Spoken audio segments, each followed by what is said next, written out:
E aí, pessoal, acompanhado por duas feras aqui, Alessandro, Odilon, da Integra. A gente veio aqui hoje com um bate-papo super importante e algo que tem me provocado muito. Esses dias eu fui visitar uma companhia, a gente foi fazer um bate-papo, uma companhia que veio com alguns históricos para o tema de integridade. E eu fiz a seguinte provocação para esse cliente, e eu queria trazer essa provocação para vocês hoje para a gente bater um papo. Perguntei para ele assim, ok, identificamos o problema, tomamos medidas, foi uma situação que veio através do canal de denúncia, e a pergunta que eu fiz para ele foi a seguinte: onde é que vai acontecer o próximo problema de integridade da sua empresa? E aquilo, cara, assim, gerou um silêncio, todo mundo ficou me olhando assim, mas como assim, Júlio? Onde é que vai causar o próximo problema de integridade? Se a gente soubesse, nós tomaríamos medidas para isso. E é curioso, porque quando a gente olha o comportamento humano, a gente vai percebendo que o comportamento ao longo do tempo, ele vai tendo alguns desvios. Sabe aquela coisa que a gente se acostuma e deixa de fazer algum procedimento aqui, um procedimento ali, e vai criando maior espaço para as não conformidades, vai criando maior espaço para o que a gente costuma chamar de desvios.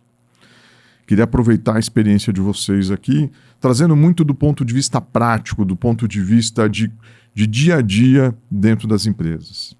Eu queria começar aqui com o Alessandro. Alessandro, você acha que é possível uma organização, se ela estiver atenta aos sintomas, às dicas, aos desvios, descobrir aonde vai acontecer o próximo problema de integridade?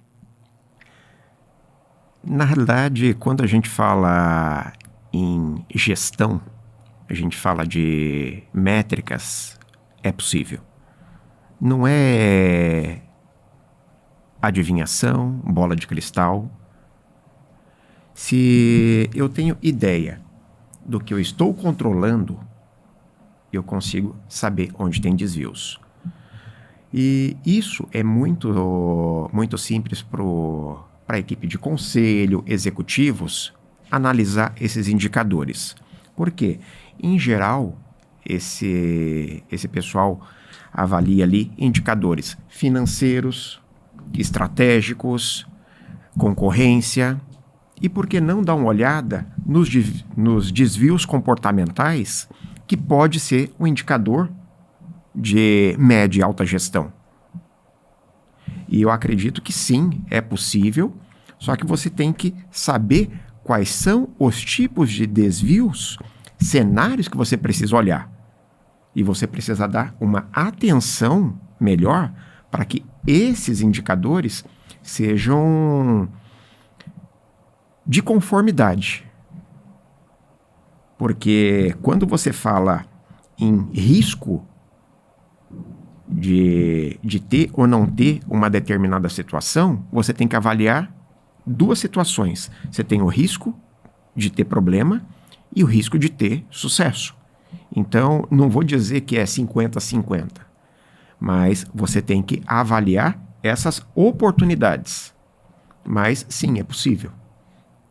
Bacana, ou seja, a gente precisa entender o que a organização mede no dia a dia, ou seja, como é que ela coloca os seus sensores para funcionar. Eu sempre faço uma metáfora, uma brincadeira, uma comparação com os sensores que um veículo tem, né? Quer dizer, se você está estacionando o teu veículo e o alarme está dizendo que ele está cada vez mais próximo de algum objeto ou de alguma barreira, você sabe que você pode bater. Ou seja, a organização, então, ela precisa ter esses sensores através dos seus KPIs, através dos seus modelos de gestão, através dos seus indicadores de uma forma geral. Eles são os sensores que estão falando assim, pessoal, fica atento com isso. Você trouxe uma perspectiva bastante estratégica que eu acho muito importante. E, Odilon, eu queria ouvir um pouco a tua percepção quando a gente convive com os times da área de compliance, da área de auditoria, da área de integridade, né? A gente sabe que cada companhia tem nomenclaturas, nomes diferentes para a área, mas qual que você acha que é o papel que essa área tem para suportar, para dar apoio para os temas de entendimento de desvios que podem levar ao próximo problema de integridade? Bom, Júlio, é muito importante. Assim, eu pensei agora num caso bem recente, que nós, inclusive, trabalhamos, uma das oficinas que a gente fez aqui pela Integra. E eu queria compartilhar porque acho que tem a ver com o que o Ali trouxe e o que você perguntou e a competência das áreas atreladas a isso. Olha só que caso interessante. É um líder que durante uma boa jornada, um bom tempo da sua jornada dentro daquela empresa, tinha uma reputação assim ilibada, sabe? Um trato com as pessoas fantástico, um jeito de lidar respeitoso e descrito na investigação como respeitoso. Então é um caso real descrito que durante uma boa jornada, uma boa etapa da vida foi assim. Mas recentemente ele começou a ter algumas atitudes mais ríspidas. E a partir disso, aquilo se transformou em algo que ficou muito difícil para a própria equipe, segundo as investigações feitas, e que aí veio a denúncia de assédio, né, um assédio moral, de uma das pessoas que estava lá, né, e trouxe com riquezas de detalhes as situações que levaram aquela denúncia a acontecer. Bom, você veja só, daí pega essa competência de uma área para levantar, investigar isso, levar para um conselho e tudo mais. Ou seja, nós não estamos falando de um caso de contexto simples, básico, como a doutora Amy Edmondson fala. Nós estamos falando de um contexto um pouco mais complexo. Ou seja, o que aconteceu para que aquela pessoa que era vista como respeitosa, com habilidades sociais ok, né? Ok não, até um pouco mais, para ser considerado, né, e trazido isso, e de repente você tem uma mudança comportamental bastante importante e significativa para derivar numa denúncia de assédio, né? É óbvio que o verificado assédio, né, você tem uma questão legal até para ser definida a partir daqui. Mas eu acho que a equipe, mais do que ver se foi assédio ou não foi assédio, que está aí, eu acho que o ponto é entender o que está levando tudo aquilo a acontecer. Porque não foi assim o histórico. Para trás, o retrovisor não mostrava isso tudo. Agora, se você tem sensores, Júlio, como você trouxe, que pegam mudanças no clima organizacional, que começam a influenciar a tomada de decisão de liderança, veja só o contexto. Foi o que aconteceu com a gente e nós começamos a questionar o processo de investigação para enriquecer. Como que estava o contexto de trabalho? E a gente começou a descobrir que realmente tinha uma pressão por um resultado um pouco mais elevado por uma questão comercial e de mercado no ano que a gente está vivendo. Ou seja, não era só ele que estava se sentindo pressionado. Ele também, acima dele, na cadeia gerencial e tudo mais, trouxe essa pressão. Eu não estou dizendo que é aceitável o assédio, mas é entender contexto, né? Esse estímulo e essa sobrepressão que ele estava resultou em tudo isso. Então, qual é o aprendizado que eu digo sempre para as equipes? Gente, nós temos que ter um protocolo de análise de falha humana. Não adianta eu tratar desvios comportamentais dizendo foi ou não foi, e ponto. E achar que uma demissão, que achar uma suspensão, que achar que um processo administrativo, jurídico ou mesmo externo vai resolver um problema que de repente não é... Hoje ele está ali, mas amanhã pode ser o Odilon, que está sob a mesma pressão porque nós estamos falando de um movimento que não é pontual, que é sistêmico. A liderança ela vem se sentindo mais sobrecarregada e não conseguiu segurar e levou de forma equivocada isso à base. Então, ter um protocolo que saiba separar o que é violação, do que a gente fala que é falha, que é lapso, erro, deslize, se é intencional ou não, é disso que a gente está falando, né? Se tem intencionalidade ou não tem, já muda um pouquinho. Se é sistêmico ou é pontual, já é diferente também. E o que eu noto para as equipes? Que esse desconhecimento leva muitas vezes a não gerar o aprendizado organizacional. Porque diferente de algumas outras situações, consagrado o assédio, ele tem que tomar as decisões que estão dentro da política, dentro das leis e tudo mais, indiferentemente a esse contexto anterior. Né? Nós estamos falando de uma coisa muito maior do que a política de uma empresa. O assédio hoje é crime. Né? Mas entender esse contexto faz com que a equipe de compliance, a equipe de integridade, proporcione um aprendizado organizacional. E eu acho que é isso que hoje é uma dor importante que não está sendo tratada. Eu olho o fato, defino se aquilo é um assédio, estou exemplo do assédio, é assédio ou não, respondo conforme a política e as leis e dou como trato caso resolvido. Mas qual foi o aprendizado que a organização gerou a partir daquilo? Mas não pode, Odilon, porque não dá para contar para ninguém por causa das questões jurídicas. Não, nós não estamos falando de contar para alguém.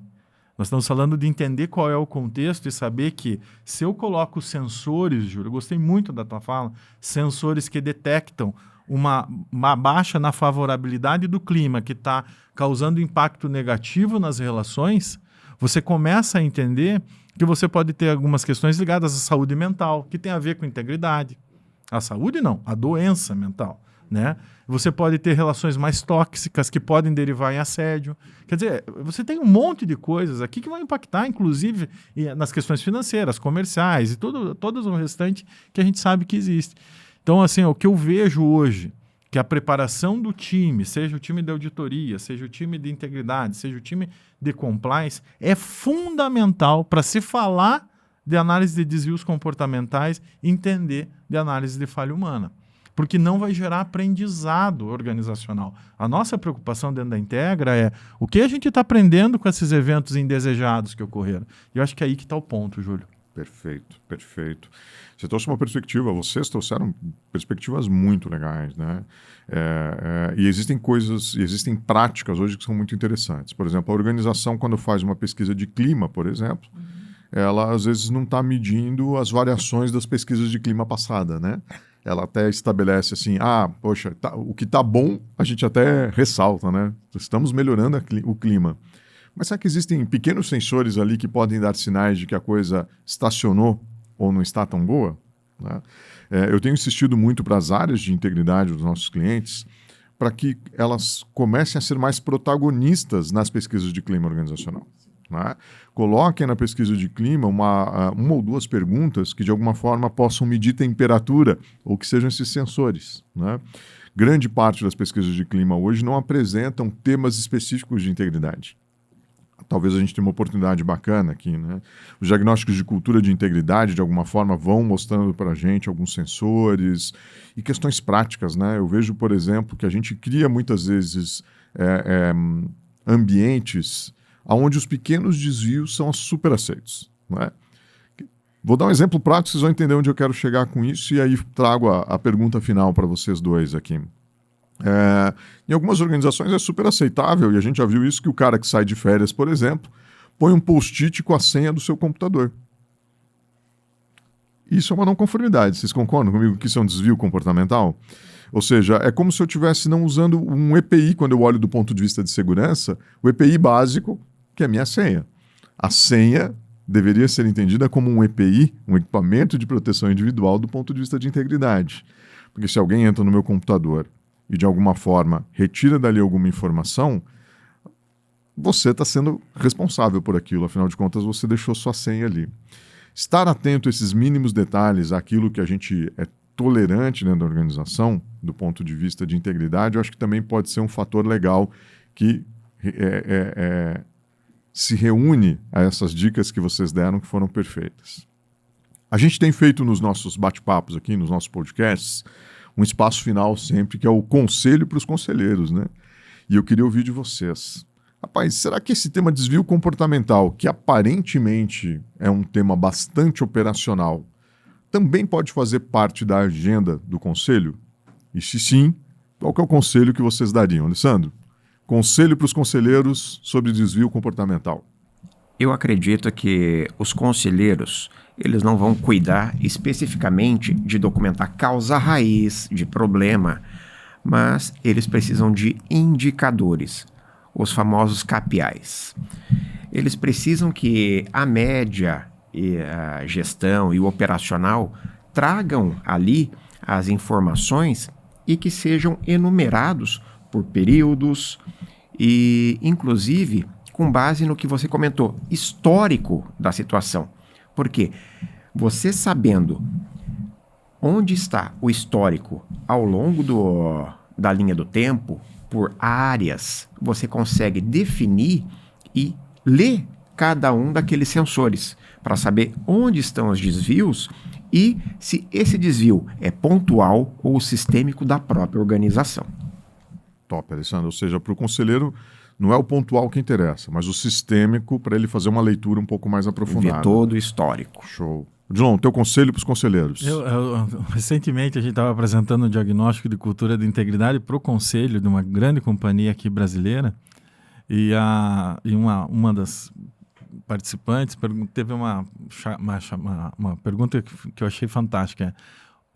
Olhei todo o diagnóstico, senti quais são as vulnerabilidades. Agora, o que eu não posso deixar de olhar nas reuniões aqui? Né? Quando a gente fala dos análises de desvios comportamentais, é o que mudou a partir de um caso sistêmico. Eu acho que a conversa sobre o caso ou sobre os casos não é produtivo dentro do conselho. Mas é o que a gente está fazendo diferente a partir do momento que isso aconteceu. E não adianta vir com planilhas, planos de ação. É o que mudou de fato. O que a gente fez agora, o que a operação, o que a diretoria está fazendo diferente para que isso não chegue mais ao conselho no bom sentido de não que não conte, não que não relate, mas não que não ocorra. Eu acho que é isso que é o grande conselho. Ao invés de ficar discutindo a situação, essa situação já deveria ter sido discutida muito abaixo, exauridas as discussões. E chegar lá, olha, a partir do momento que aconteceu isso, mudou isso, aquilo. Então, conselheiro, a pergunta que eu sempre faria é o que nós mudamos a partir dessa ocorrência indesejada que nós passamos. Bacana. Tem horas que o conselho tem que passar uma linha no chão e falar daqui para lá, agora é assim. Exatamente. Né? Legal, bacana. Como sempre, contribuições espetaculares, reflexões incríveis que vocês estão trazendo, e eu não tenho dúvida que essa faz parte, sim, de algumas dores das organizações que a gente tem acompanhado. Vamos seguir acompanhando esses bate-papos, que eu tenho certeza que a gente vai trazer outros temas muito legais que vão fazer a diferença na forma que a gente cria a nossa cultura de integridade dentro das empresas. Até o próximo bate-papo. Até. Até mais.